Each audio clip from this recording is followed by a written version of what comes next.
If you haven't checked out this video, you need to check it out. I'm gonna put the link in my descriptions, but it's by a black comedian. The video is called Mexicans Got Boots.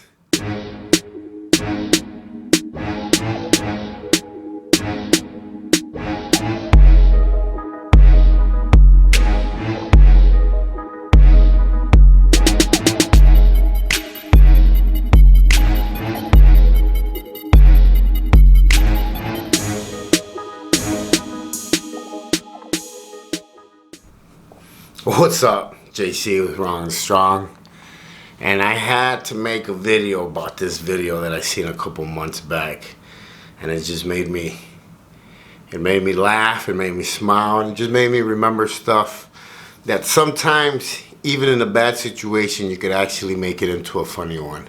And that's what life is all about, having a couple laughs, smiles, and just getting better with your emotions. And it blew up. You know what I mean? It's about, the story's about a black dude that goes to jail for the first time. He's a fish, he's new.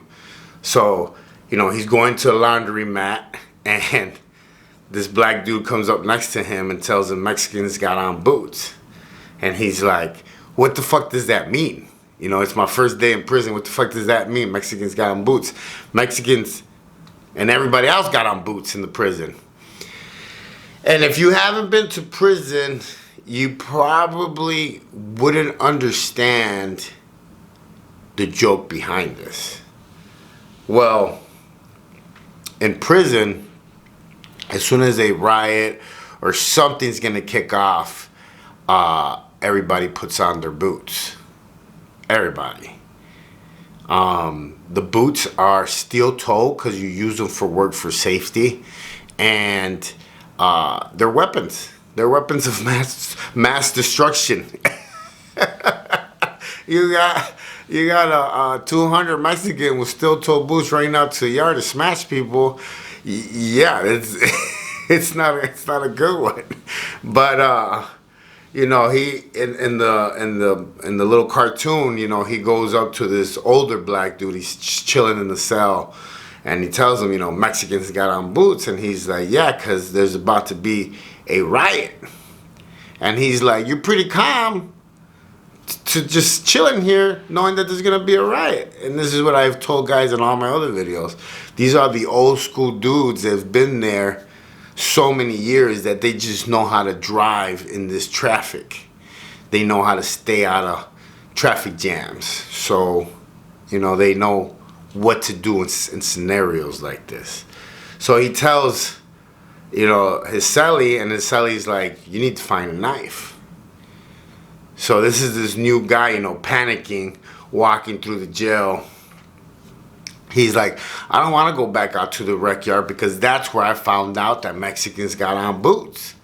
And that's true. That's where it mostly all goes down, in the yard.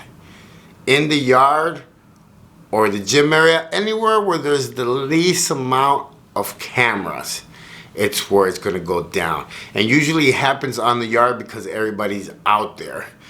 And you'll feel the difference in the energy, you'll feel the difference in how people are walking, talking. It's a very, if you've done time, you know the energy you're gonna feel to the yard when something's about to go down. So he's looking for a knife. Right? He finds a dude that makes the knives, and he's like, what kind of knife do you want? Wood, metal, plastic? You want to stab a couple people then break it off? And he's like, dude, I'm brand new. I don't know what I need. He's like, I need a knife for Riot. I don't know what I need. And it's just funny because you see a lot of these dudes that'll come in new and they're scared. They're scared. But at the end of the day, you have to do what you have to do to pretty much remain afloat, remain, you know, out there. And, you know, he also states in the video that he learned that you have to stick to your race no matter what, because he's got a Mexican cellie in his cell, and he's like, well, does the riot happen here or outside. I mean, why can't I have a Mexican friend? I never did nothing to you. And it's funny because all that goes out the door once the riot kicks off. If your best friend was this black dude and we're kicking it off with the black dudes, guess what?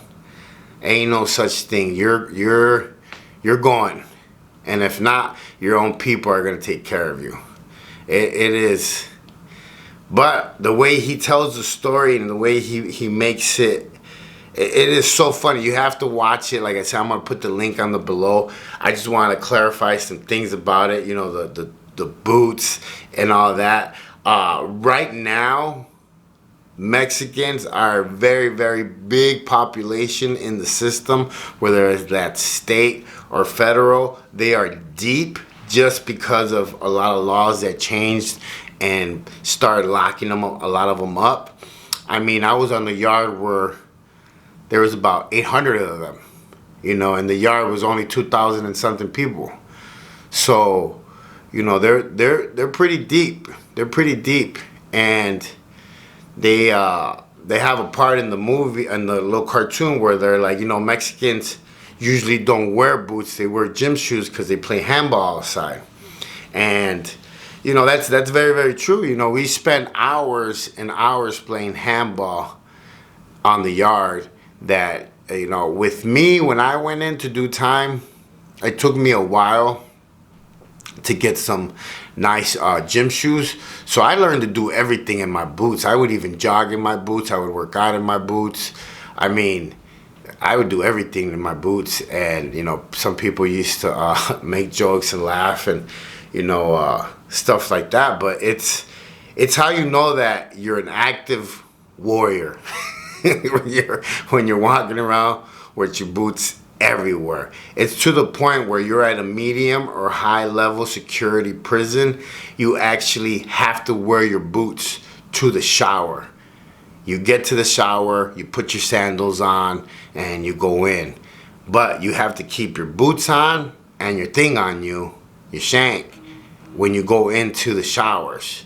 If you're in a state prison, how we were in Illinois, you go to shower with your crew. Like if there was a bunch of Latin Kings in that section, then everybody showers, watches each other back. Usually we're always watching, you know, the guy that has the keys to the yard. So that's who we make sure gets into the shower, gets out. There's no misunderstandings of no other groups, nothing like that. But you wear your boots to the shower. You're ready to go, suited and booted. It's the call. As soon as they pop those doors up in the morning, you better have your boots on. You better be ready to go to the yard or wherever it is that your crew meets up every day like clockwork. But this video, you need to watch it, pay attention to it. It's actually, I thought it was pretty cool because this actually could be something that kids can watch and learn, you know, and not, you know, go down that road of ending up in prison and stuff like that, because it's not a pretty life. And it's not cool, and you're not tough, and none of that stuff. You know, I pretended to be somebody I wasn't for years. I'm not tough. I wasn't cool for being in prison. I wasn't cool for, you know, wanting to run the yard and none of that stuff. Like, honestly, the only reason why I accept my past and everything is because now I get to help people like me not go down that route. But if, let's say, put all that to the side and I could go back and like change my life, I would still stay on the street. I wouldn't be committing crimes and stuff like that, but I would still grow up in the streets, but I would go to school and make a difference. Does that make any sense? That means I would have both education, streetwise and school, and I would have done something. But can't turn back the hands of time. Can't do it. So you have to learn to work with what you got. And now what I do is I share my videos, share my experiences, my story, my laughs, my cries, everything with you guys. So hopefully you guys can learn something, maybe get a laugh, maybe educational, whatever it is. I share it with you guys because you guys are part of my Wrong and Strong family, my Suburban. You know what it is. My name's JC. I am Wrong and Strong. Stay in your lane, give somebody a hug, mind your own business, live savage. You only have one life to live. But if you live right, one life is all you need, guys. I'll catch you guys on the rebound.